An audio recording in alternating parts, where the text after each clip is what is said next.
So hello friends, welcome to Trading Yogis news channel. और आज हम बात करने वाले हैं गोदरेज प्रॉपर्टीज़ के Q1 रिजल्ट्स की। रियल सेक्टर की लीडिंग कंपनी है गोदरेज प्रॉपर्टीज़ एंड उसके लेटेस्टली क्वार्टरली रिजल्ट्स आए हुए हैं। इस क्वार्टर में कंपनी ने रेवेन्यू में काफ़ी अच्छा स्ट्रॉन्ग ग्रोथ दिखाई है, लेकिन क्वार्टर ऑन क्वार्टर बेसिस पर प्रॉफिट में काफ़ी ज़्यादा ही प्रेशर नज़र आ रहा है। तो चलिए रेवेन्यू, प्रॉफिट्स, मार्जिन, EPS ये सारी चीज़ों को डिटेल में समझते हैं ऑन अ बैलेंस शीट।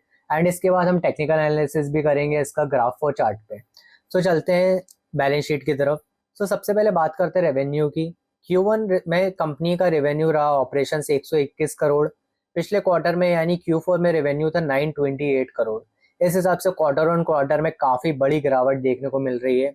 लेकिन अगर पिछले साल के क्वार्टर की बात करते हैं तो भाई उस कंपेयर में तो रेवेन्यू 106 करोड़ था, यानी ईयर ऑन ईयर में लगभग 14% की ग्रोथ दिखा रहा है।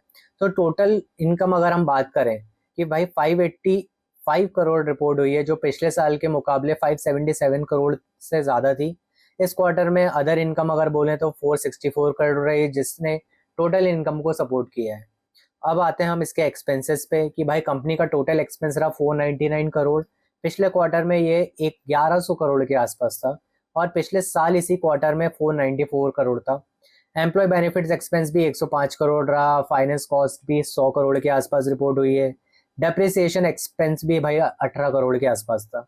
कंस्ट्रक्शन बिजनेस में होने के बावजूद भाई इन्वेंट्री और प्रोजेक्ट कंप्लीशन के हिसाब से एक्सपेंसेस हर क्वार्टर में काफ़ी फ्लक्चुएट होते रहते हैं। अब हम बात करते हैं प्रॉफिट की, प्रॉफिट बिफोर टैक्स की। Q1 में प्रॉफिट बिफोर टैक्स रहा 86 करोड़। Q4 में पिछले साल था भाई 292 करोड़, यानी सिक्वेंशियल बेसिस पर प्रॉफिट में काफ़ी डिक्लाइन देखने को मिल रहा है। लेकिन अगर मैं बात करूँ Q1 26 के बाद की, तब प्रॉफिट बिफोर टैक्स था 79 करोड़, यानी ईयर ऑन ईयर बेसिस पे हल्का फुल्का इंप्रूवमेंट दिख रहा है कंपनी में, इतना ज़्यादा कुछ दिख नहीं रहा है।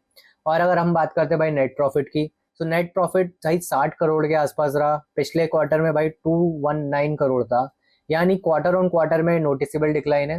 एंड अगर मैं पिछले साल की बात करता हूँ तो भाई प्रॉफिट था 56 करोड़, मतलब यानी ईयर ऑन ईयर पे 8% की ग्रोथ दिखाई दे रही है, जो कि नॉर्मल है।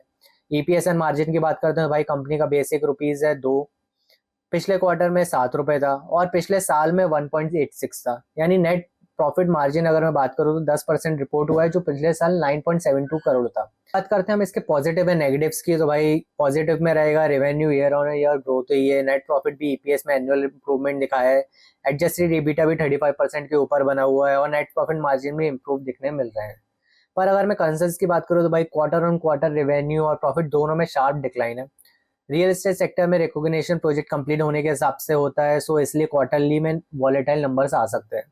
ये था यार अपना अपना बैलेंस शीट के हिसाब से। अब हम चलते हैं चार्ट पे और देखते हैं इसका टेक्निकल एनालिसिस। आ चुके अपनी स्क्रीन पे टेक्निकल एनालिसिस करने के लिए। और अगर हम इसका ऑल टाइम हाई को भी देखते हैं गोदरेज प्रॉपर्टीज के, जो कि था 30 जुलाई 2024 के आसपास, एंड वो था 3400 के आसपास इसका ऑल टाइम हाई बना हुआ था। एंड अभी अपना स्टॉक ट्रेड कर रहा है 2100 के आसपास, जो कि अगर ऑल टाइम हाई से मैं देखूं तो 30-40% का नीचे चल रहा है। एंड अगर मैं अभी इसके बेस की बात करता हूँ तो बेस है इसका 1400 के आसपास। ये तीन चीज़ें हैं जो कि हमें दिख रही है कि भाई all time high and base के बीच में चल रहा है ये पर्टिकुलर स्टॉक। एंड अगर आज का परफॉर्मेंस की बात करते हैं तो ये पर्टिकुलर स्टॉक के तो आज के दिन ये 5% के आसपास, 4-5% के आसपास प्लस दिखा रहा है, क्योंकि आज इसके रिजल्ट आए जो कि ईयर ऑन ईयर थोड़े से अच्छे हैं, बट क्वार्टरली के हिसाब से इतने अच्छे नहीं आए। बट स्टिल मार्केट को ये रिजल्ट थोड़े अच्छे लग रहे हैं, इसलिए 4% के ऊपर ये स्टॉक अभी ट्रेड कर रहा है।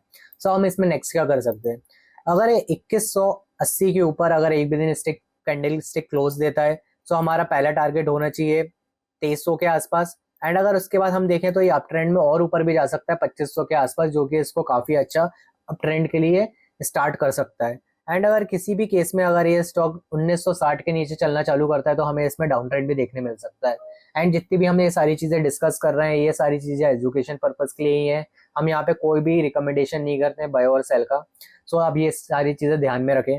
एंड जितने भी नए लोग हैं चैनल पे, जो नए आए हैं वो चैनल को सब्सक्राइब कर लें, क्योंकि हम ऐसे ही नए नए वीडियोस, कोई भी जो स्टॉक मार्केट की न्यूज़ आएगी हम उस पर लाते रहेंगे, जो भी रिजल्ट आएंगे हम नए नए वीडियोस आपके लिए लाते रहेंगे। एंड जितने भी लोग हैं जिन्हें डिस्कशन करना हो कोई भी पर्टिकुलर स्टॉक में, वो हमें कमेंट सेक्शन में बता सकते हो, तो हम वहाँ पे डिस्कशन भी स्टार्ट कर सकते हैं। यही थी आज की गोदरेज प्रॉपर्टीज की स्टॉक न्यूज़। मिलते हैं किसी और नई वीडियो में। धन्यवाद।